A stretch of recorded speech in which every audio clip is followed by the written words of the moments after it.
castrum de l'Armaggio, c'est ainsi qu'il est désigné pour la première fois en 1336 dans le cartulaire de Saint-Barnard. Suivant les époques, le château appartint au seigneur de Clergueux, à celui de Claveyson, puis à un certain Guillaume Allemand, seigneur de Margès.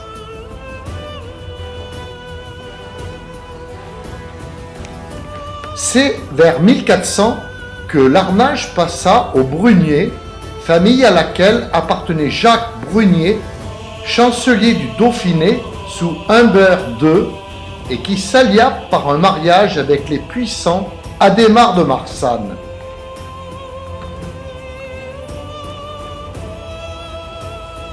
Au XVIIIe siècle, les Brunier disparaissent et ce sont les Murs, une riche famille de Thym, qui achètent la seigneurie en 1730. Nos châtelains, comme la plupart des aristocrates de l'époque, n'échappèrent pas aux rigueurs de la Révolution. Marie-Charlotte fut guillotinée en 1792. Jean-Antoine mourut en exil à Constance en 1796. Mais les révolutionnaires locaux n'eurent pas le plaisir de mettre à sac ni de brûler le château de leur maître déchu. Cela avait déjà été fait au moins 2 siècles plus tôt, lors des guerres de religion par les Huguenots.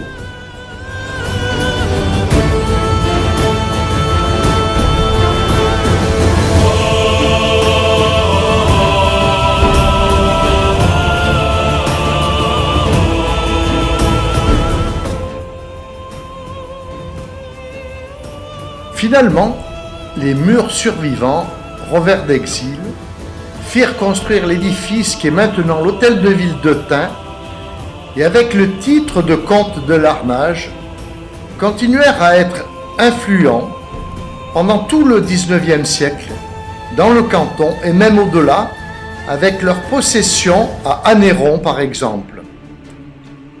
Hélas, ils se souciaient guère des ruines qui se dressaient dans la campagne larnageoise.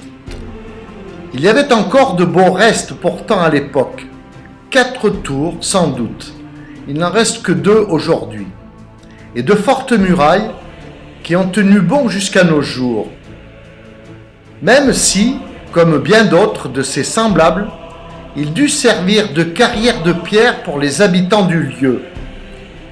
Mais c'était pour la bonne cause, essentiellement pour la construction de l'école de Larnage à la fin du XIXe siècle.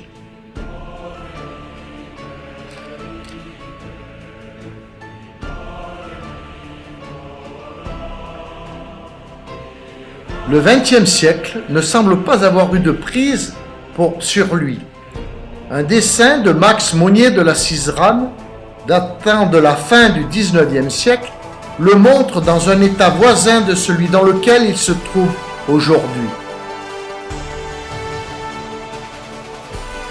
Il a sans doute encore de beaux jours devant lui, pour peu que maintenant qu'il est devenu propriété communale, les travaux de consolidation et de mise en sécurité soient menés avec diligence. Les travaux ont débuté par la purge et la dévégétalisation des têtes de mur, suivront la confection d'une arase pour l'étanchéité et éviter que les visiteurs soient exposés aux chutes de pierre, le colmatage des trous et fissures et la consolidation des bases de murs dangereusement évidées. Les travaux sont réalisés par l'ADCAVL de Crest, Association Dromoise, Chantier, Animation et Vie locale.